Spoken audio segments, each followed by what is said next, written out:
KPBS On Demand is supported by UC San Diego's Art Power, presenting cellist Joshua Roman, performing from his album Immunity, alongside music by J.S. Bach and more. Sunday, June 22nd at UC San Diego's Epstein Family Amphitheater. Reserve your tickets at artpower.ucsd.edu.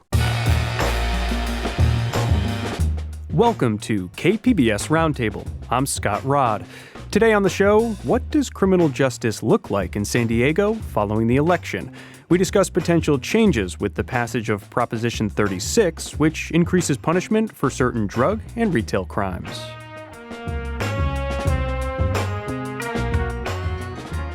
Is the pendulum swinging? Yes, but it hasn't swung all the way back to where we were 10 years ago. Then, we unpack calls for San Diego police to reduce the dangers of high-speed chases after two recent pursuits turned deadly. And in our weekly roundup, we'll chat about private prisons, a local potential Superfund site, and artificial intelligence in dating. That's ahead on KPBS Roundtable.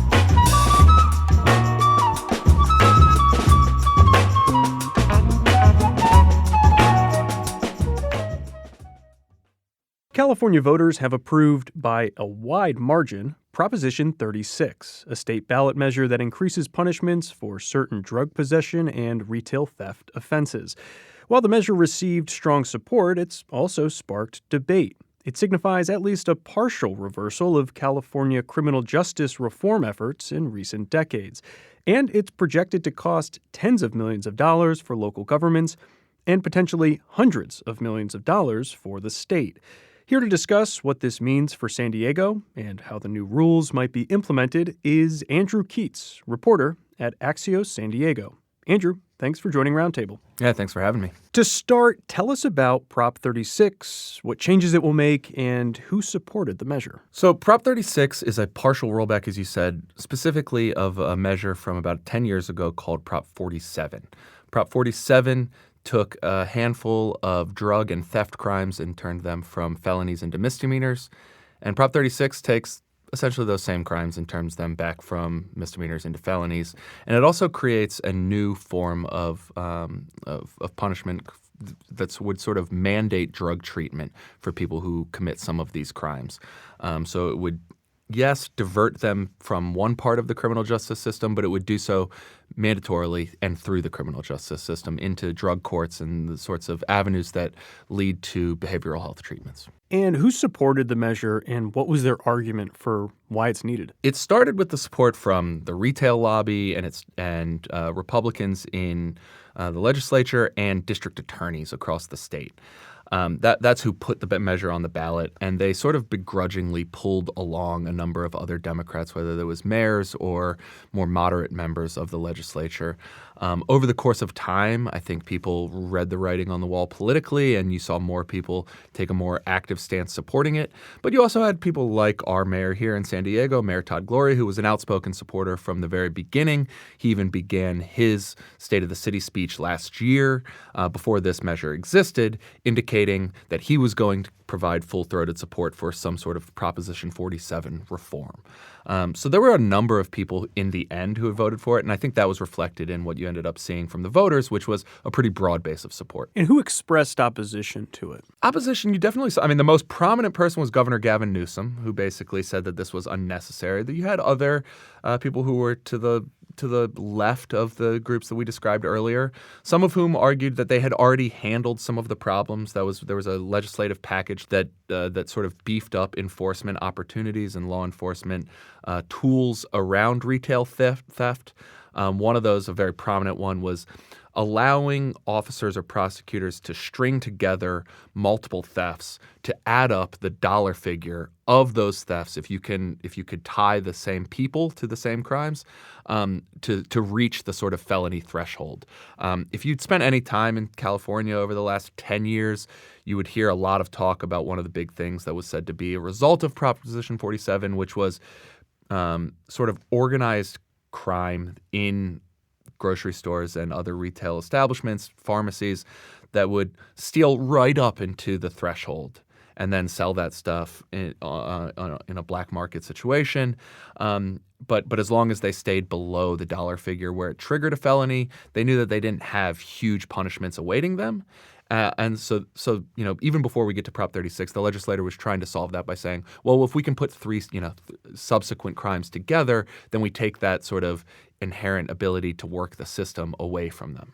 And so the legislature passed that bill package, but clearly wasn't enough to convince voters. They still got behind Proposition 36. You reported on a meeting last week held by San Diego Mayor Todd Gloria and State Assembly Speaker Robert Rivas, where they discussed Prop 36, and here's what Gloria said after the meeting. All of this stuff's going to take some time. Implementation of this stuff is extremely complex, but I think the Speaker knows that we're very committed here in San Diego to do what it needs to be done, to build the rehabilitation facilities, the mental health facilities, as well as to work with law enforcement to have people who commit crimes to be held accountable. So Gloria, they're doing some expectation setting, right? It's going to take some time. It's extremely complex.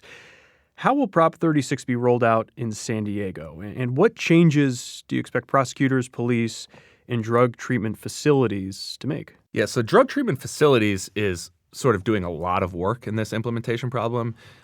Here in San Diego, there are not enough beds for all of the treatment facilities that we have that would like to use the system already. There's not detox opportunities. So to suddenly bring in a whole swath of new people who are going to be mandated into that system, again, we were already looking at a dire shortage. So he says we're going to have to build treatment facilities. I don't need to, if you're familiar with how long it takes to build anything in this state, it doesn't happen quickly and it doesn't happen cheaply. And Prop 36 did not create any new revenue. It did not fund some of the changes that it's making. So that's a big one. And then you've got smaller ones that exist all along a continuum, and it's the same sort of series of events or chain of events that was often at play during the Prop 47 period, where, for instance, you have police officers who need to be willing to make an arrest.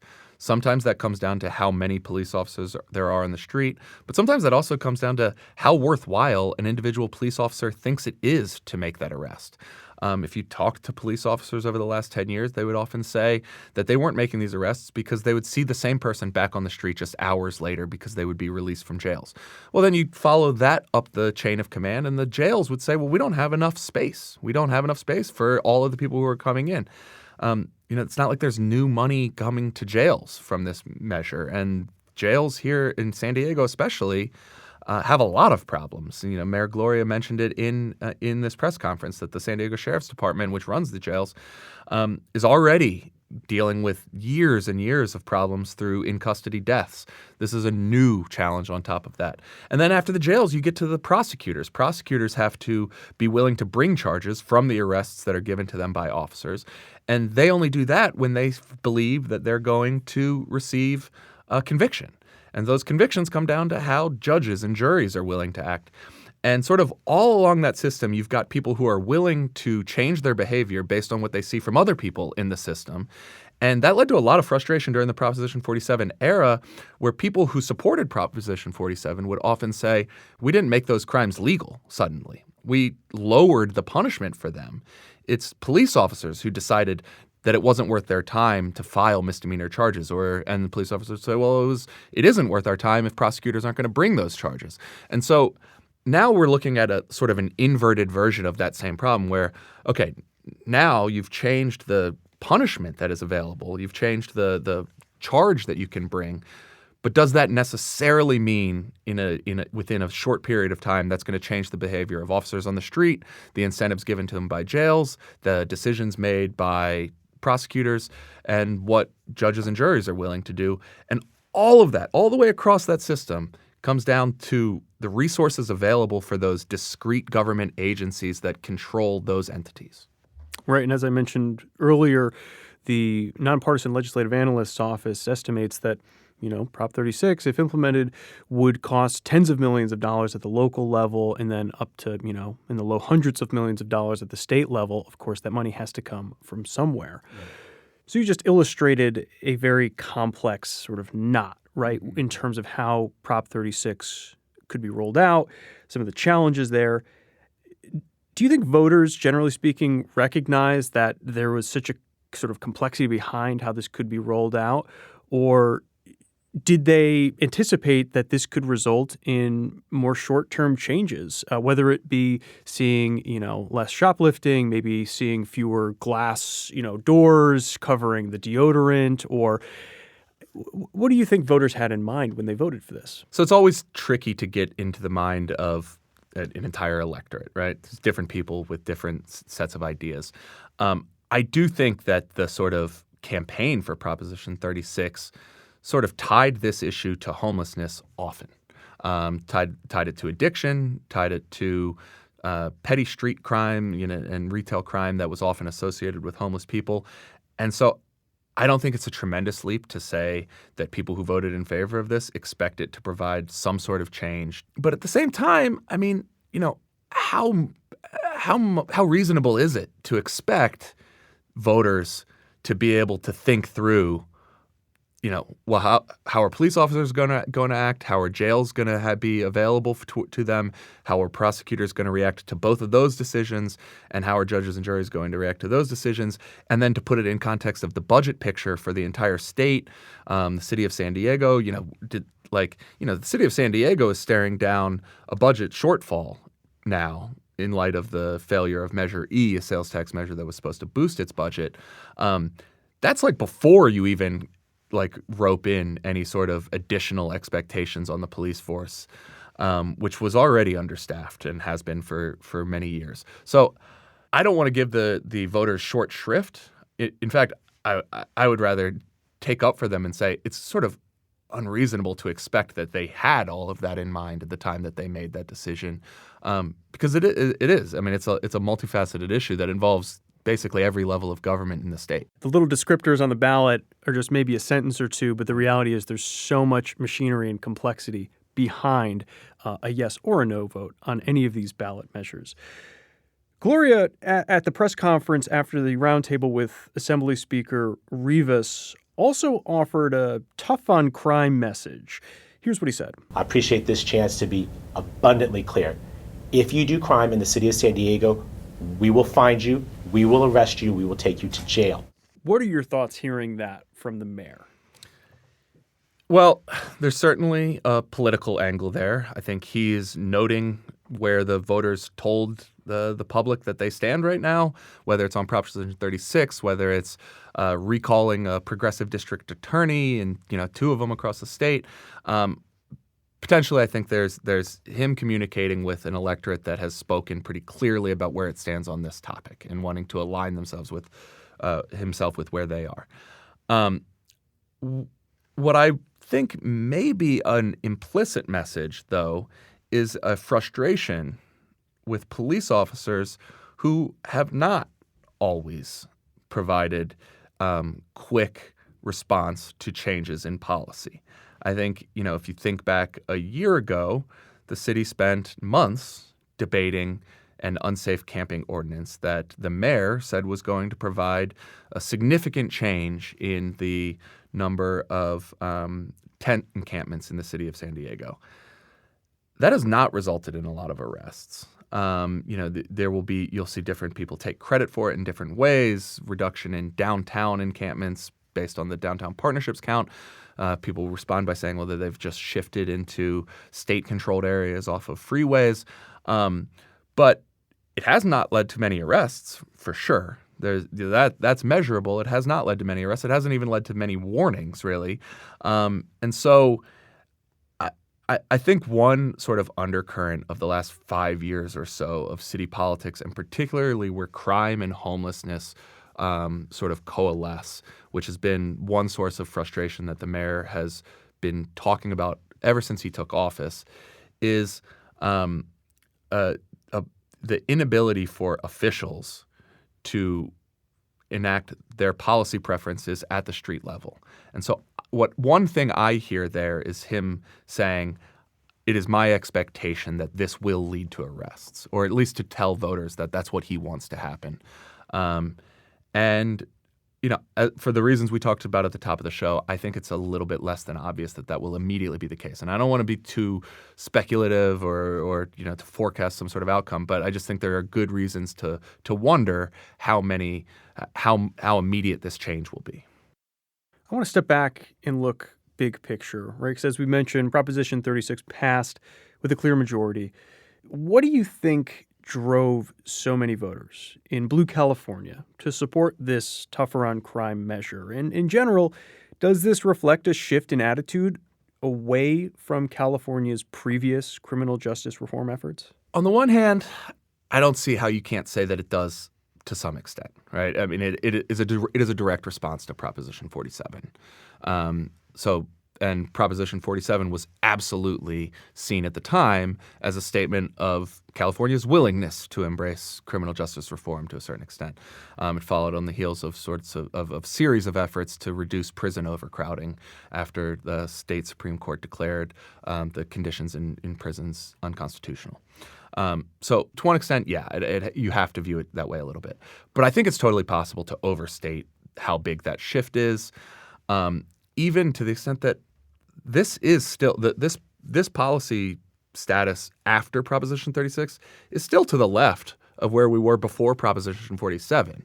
The sort of drug court element of it is to some extent adopting what was once a very popular tool of the criminal justice reform movement. And so there is a sort of triangulation by the people who've used this to adopt some of the criminal justice reform movement's theories and to implement it into their rollback. And so is the pendulum swinging? Yes, but it hasn't swung all the way back to where we were 10 years ago. I've been speaking with Andrew Keats, reporter with Axios San Diego. Andrew, thanks for joining us on Roundtable. Hey, thanks for having me. When Roundtable returns, the San Diego Police Department is facing calls to change the way it conducts high-speed pursuits. Police themselves have as much incentive to make these pursuits safer as the general public does. We discuss the Public Safety Balancing Act between catching suspects and preventing dangerous accidents.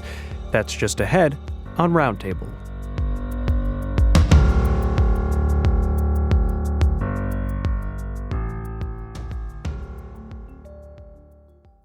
KPBS On Demand is supported by UC San Diego's Art Power, presenting cellist Joshua Roman, performing from his album Immunity, alongside music by J.S. Bach and more, Sunday, June 22nd at UC San Diego's Epstein Family Amphitheater. Reserve your tickets at artpower.ucsd.edu.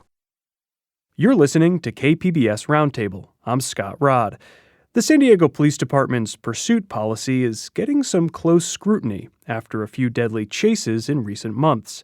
A city commission is recommending changes to when officers pursue suspects. The commission says the overhaul could reduce needless accidents and ultimately save lives. But the police officers' union is fighting the proposal.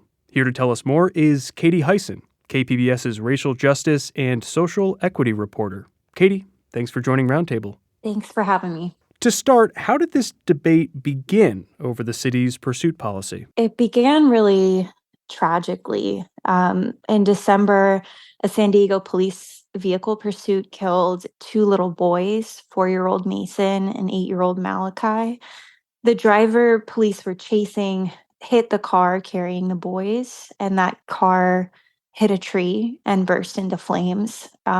Allegedly, police started the chase over traffic violations, specifically speed and a non-working headlight. That is tragic. What are some of the common reasons that police chases start? You had mentioned this specific incident was a result of suspected traffic violations. What are some other reasons?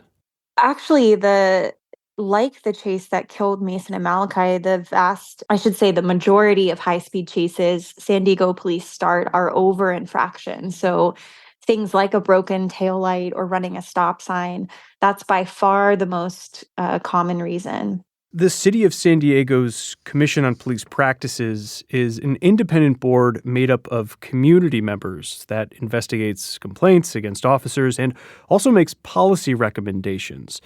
And how did the commission get involved in this issue of police chases, and what changes are they recommending? It was the deaths of Mason and Malachi that prompted them to review the policy.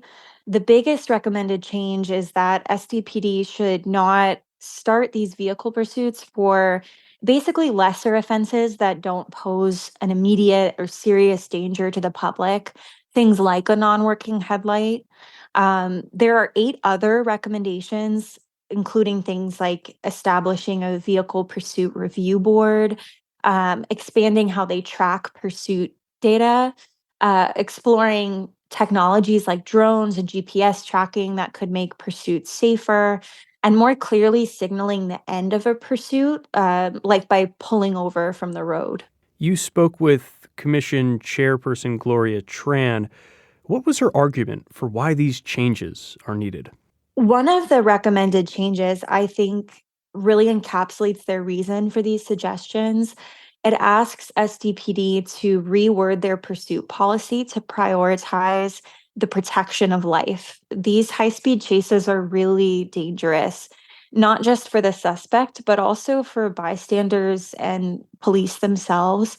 Actually, just in the time the commission was reviewing the pursuit policy, at least 3 more people were killed by SDPD vehicle pursuits, including an officer.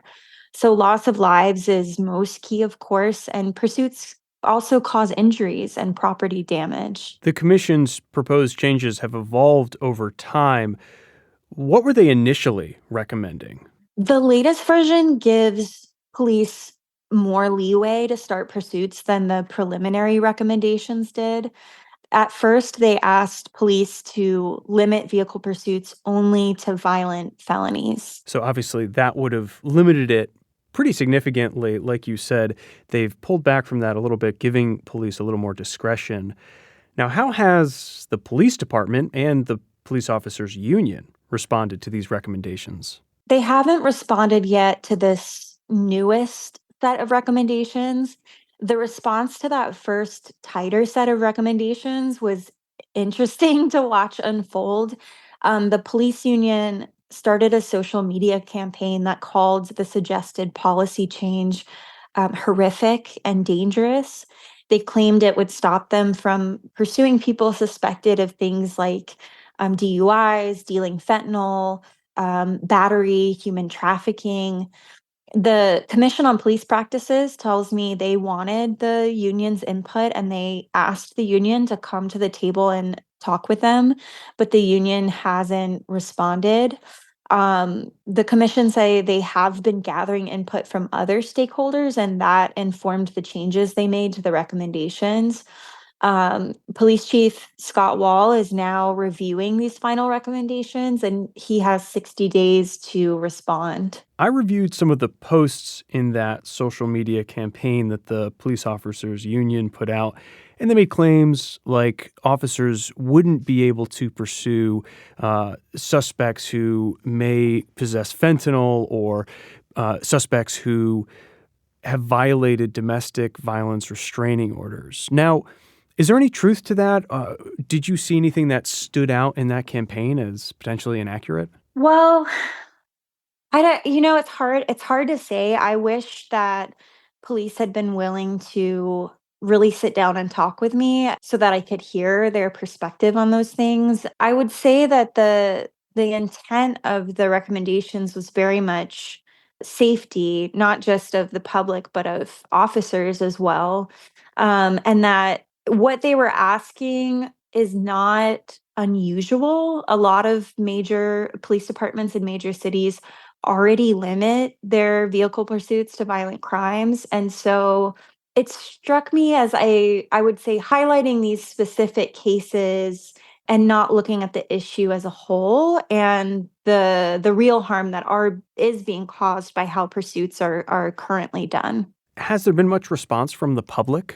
I will say I've listened to and attended some of the Commission on Police Practices meetings about this, and at least from the people who are passionate enough to speak during public comment, there's been some really moving public comment around this. And for each person that has been lost to these pursuits, they have loved ones who have to continue on without them. But I can't speak to, it's hard to know what the public as a whole think about this or if it's even on their radar. You mentioned there were other cities that tried to tackle this issue of dangerous police pursuits. What changes did they make, and how does that compare to what's being recommended here in San Diego? I would say what's being recommended here is very similar to changes that other large cities have already made, especially the main premise of limiting it to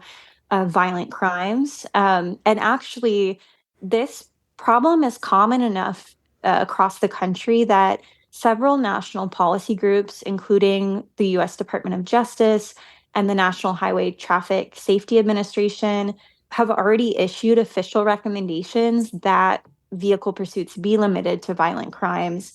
And some of the other changes recommended are also things very common for larger departments that's actually kind of unusual that uh, well, I don't know if it's fair to say unusual, but it's notable that San Diego police don't do that already, including to pursue accreditation through something called the Commission on Accreditation for Law Enforcement Agencies.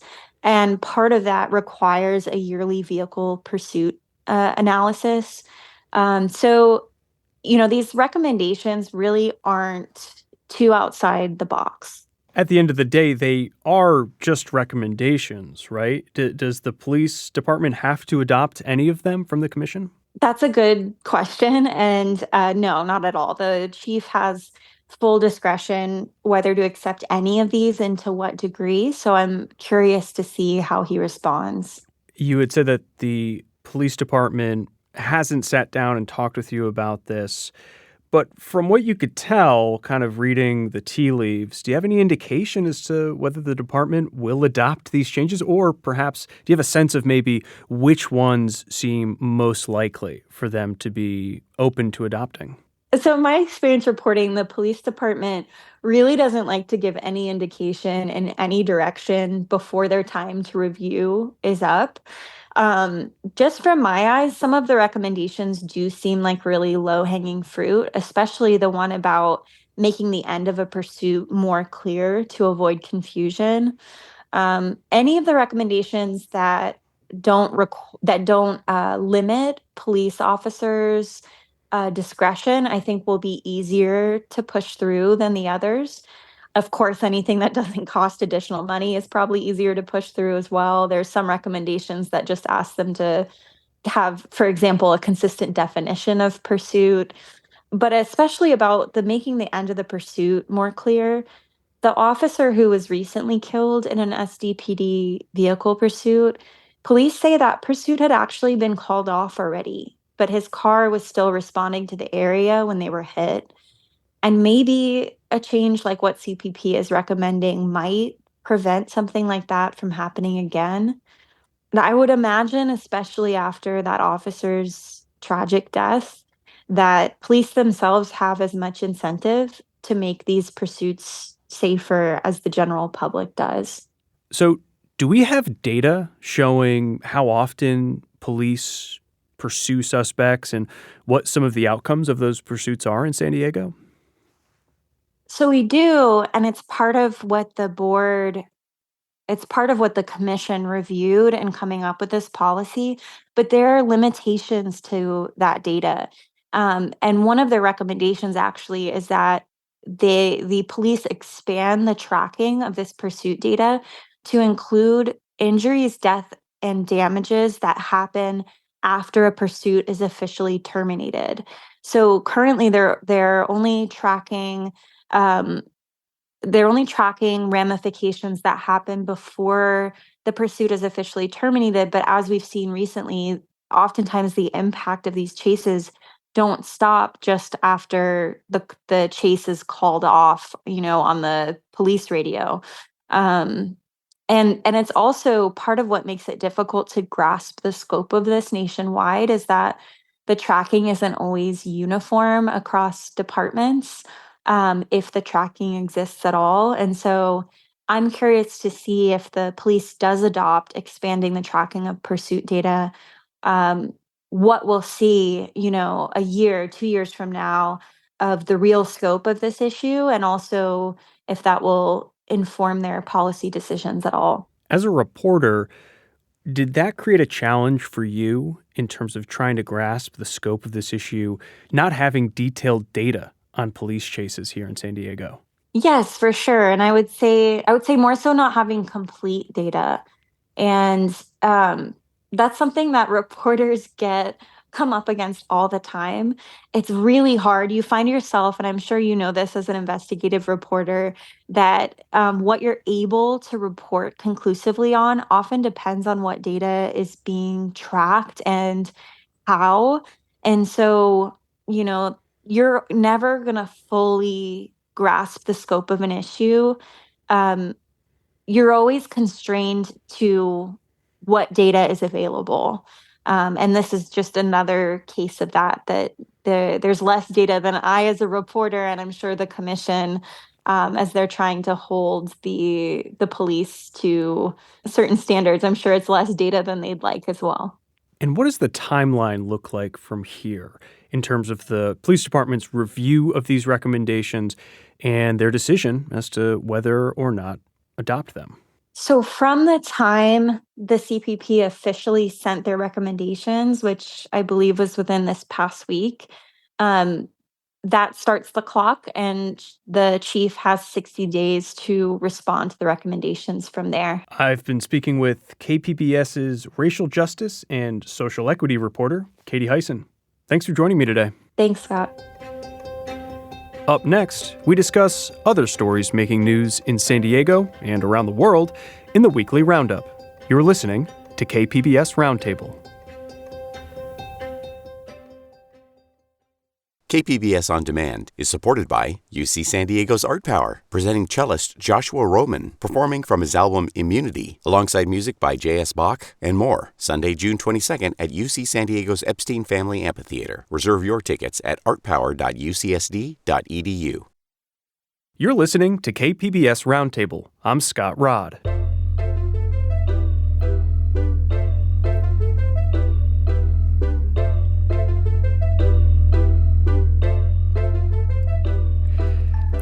It's time now for our weekly roundup, where we discuss stories from the past week that caught our attention. And joining me is a very special guest, KPBS border reporter Gustavo Solis. Goose, thanks for joining me. Scott, hello. Thank you. So this is your first ever roundup. I'm honored to be hosting it. I'm going to let you start us off. What was the story that caught your attention?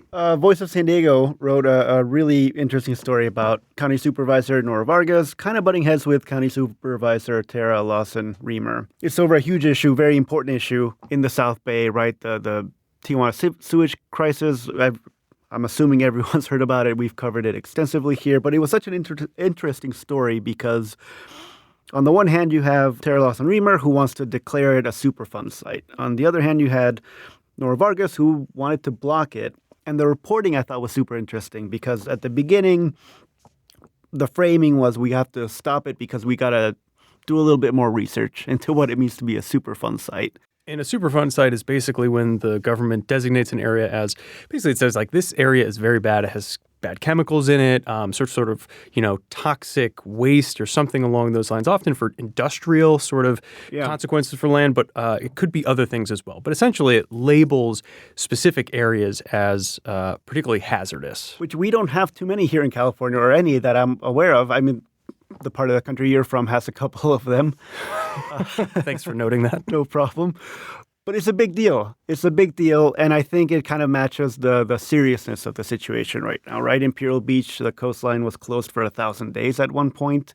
And the reporting, I thought it was so interesting because it didn't really suggest or hint. It said that an alternative motivation that Supervisor Vargas had was to open up a park in that area, which I thought was just kind of bonkers, right? Superfund site or a park in the same area. You can't have both, right? It has to be one or the other. There's a bit of cognitive dissonance there, which, the suggestion is basically if this area is declared a Superfund site, that's bad for certainly marketing or branding if you're going to put a park there. I don't know if many people would say, that looks like a nice park. Wait a minute, it's a Superfund site. I don't think I want to go. Who's going to go? Who's going to go to this park? Yeah, this fight is very interesting. And there is a reason to designate something a Superfund site beyond saying, hey, there's concern here about, whatever it may be, hazardous chemicals, toxic chemicals. It's also to signal to the federal government to work with them to say, hey, let's get some more funding, let's get some more attention here to address the problem. It's just not labeling it a problem area. It's actually to get more funding. No, which are both key, right? Exactly. The funding and the intention is why local elected officials have put pressure on the governor to call this a state emergency. There's another story in Voice of San Diego that caught my attention. The headline was, a man convicted in a major law enforcement scandal is doing big business with the city, that is the city of San Diego. The story details this guy who, his name is Giovanni Tailota. He owns a business called Omni Equipment Solutions that supplies public safety equipment to the city. Tailota was convicted of 3 felonies in a major scandal a few years ago that involved a sheriff's deputy who was illegally trafficking guns and helping cannabis businesses evade police. Tailota was involved in it by forging paperwork to support the gun trafficking. Now, Tailota lost his gun dealer's license, but he can still sell other equipment. And Voice found that since his conviction a few years ago, the city of San Diego, including the San Diego Police Department, has purchased more than $1 million in equipment from Omni, including pistol magazines and night vision goggles. Several of these deals between SDPD and Omni occurred while Tailota was actually in prison last year.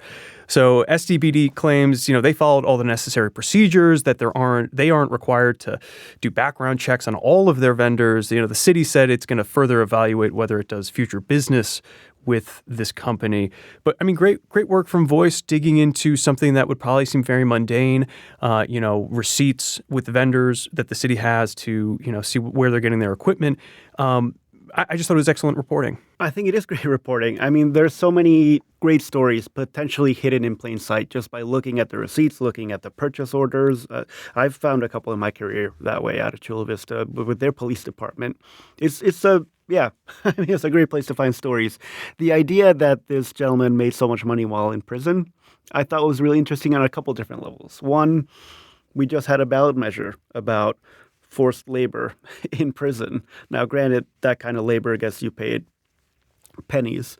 And while he was in prison, I believe it was $76,000 he made while he was in there. It was in the tens of thousands, yes. Yeah, it was almost more than, and I looked it up in the census, annual household income in San Diego is like $98,000. He almost made that in 6 months while in prison. It's wild that, especially that it went sort of unacknowledged, or maybe the police department, the city were just unaware of it. So again, good on Will Huntsberger over Voice of San Diego. But there's also no rule against this, right? Like, they don't have to do background checks, and even if they did, is there something that says you can't do business with convicts? We, like most of the country, just elected one. It appears that there is no requirement for any sort of restriction. Again, Tailota had his gun dealer's license revoked, so he wasn't able to deal guns or sell guns necessarily, but he was able to sell the magazines, other equipment.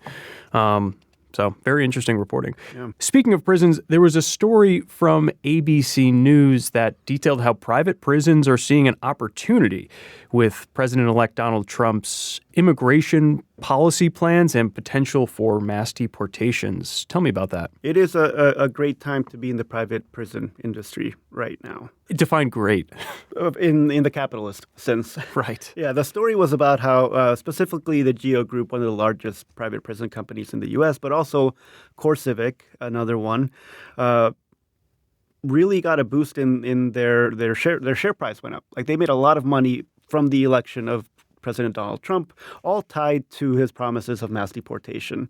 And I think it's just a really, really important, just interesting look at how the economy reacts to the election, and one that touches on something I cover, immigration. You can't have mass deportation without mass incarceration. You can't have that without private companies, because the federal government just doesn't have space to keep everyone in there right now. And here in San Diego, we don't have Geo Group. We do have Geo Group facilities in California, but not in San Diego. In San Diego, we have CoreCivic, which is the Otay Mesa detention facility. But some of the quotes from the earnings report from Geo Group, do you have the story pulled up? Do you want to read some of them? Because they were very, they're not being shy about it, right? They're happy. They like the new policy. It's going to be a boost for business. I think there were talks about these companies making billions and billions of dollars in the next 4 years through government contracts, which we're all funding, right? I do have the story pulled up here. And yeah, some of the quotes are eye-popping. The founder of Geo Group said it's, quote, a potential sea change for the industry. That is Trump's deportation plans. He also said, quote, the Geo Group was built for this unique moment in our history and the opportunities that it will bring, end quote. So like you said, not being shy about it, seeing this as an opportunity to make money. It is striking, the fact that these were comments that were made in earnings calls, that were out there that, are open for pretty much anyone to listen to. And it speaks to, with this incoming administration, I think there's a lot of examples of this where different industries are seeing opportunities where they haven't had them in the last 4 years or 8 years, however long, really. The crypto industry is another one. We can get in. We don't have to get into that, but Please no. we'll avoid that for everyone's sake.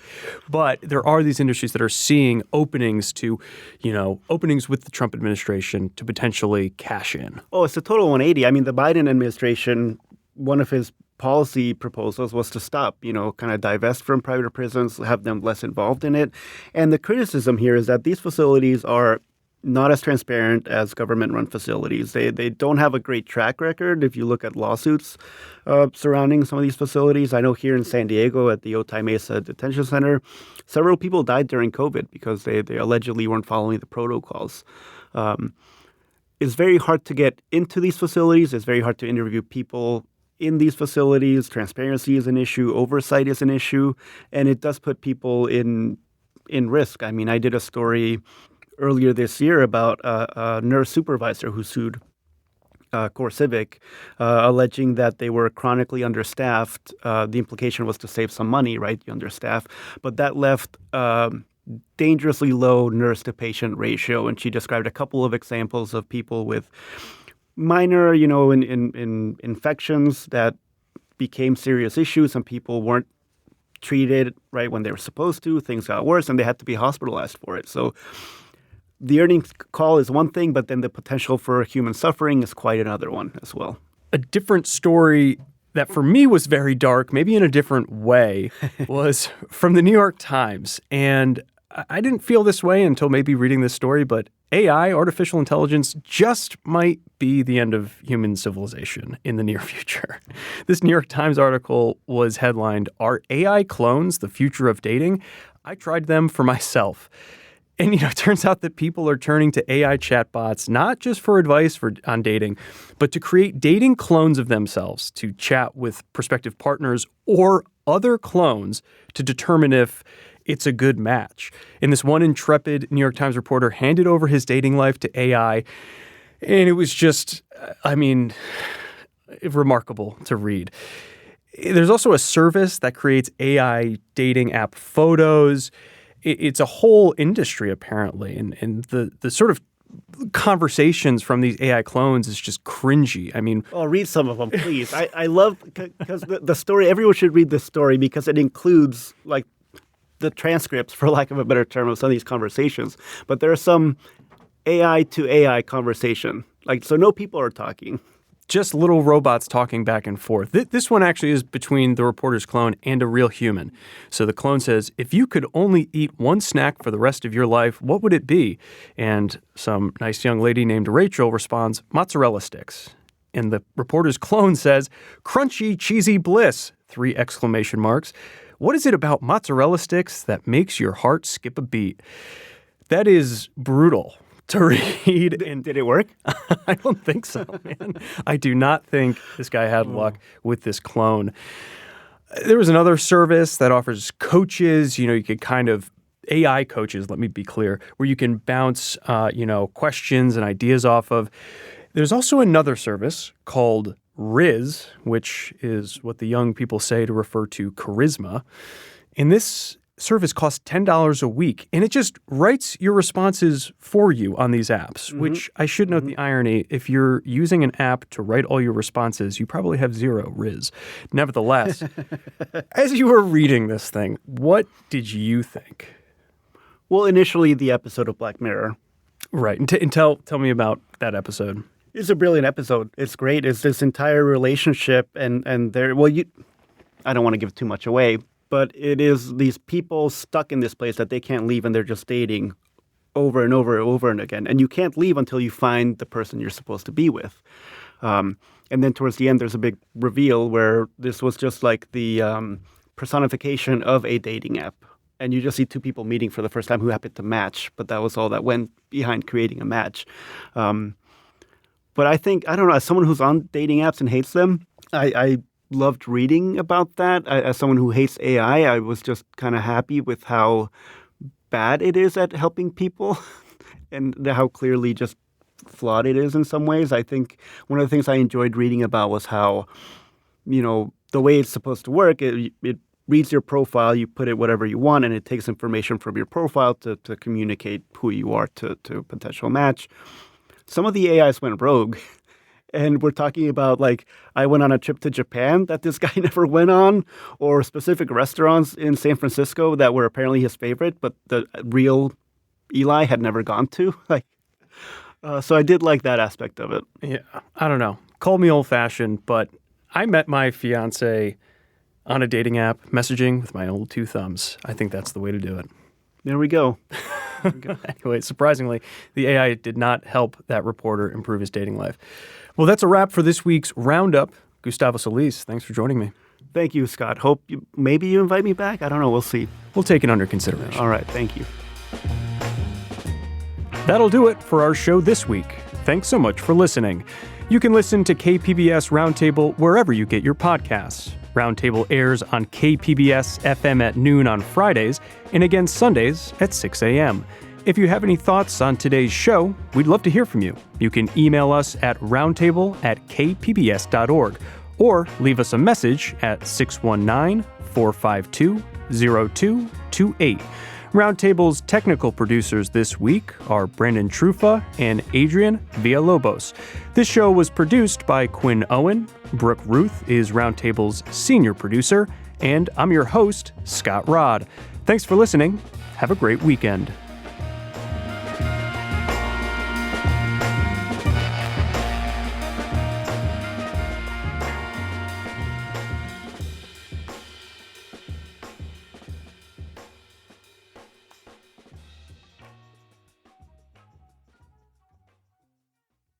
KPBS On Demand is supported by UC San Diego's Art Power, presenting cellist Joshua Roman, performing from his album Immunity, alongside music by J.S. Bach and more, Sunday, June 22nd at UC San Diego's Epstein Family Amphitheater. Reserve your tickets at artpower.ucsd.edu.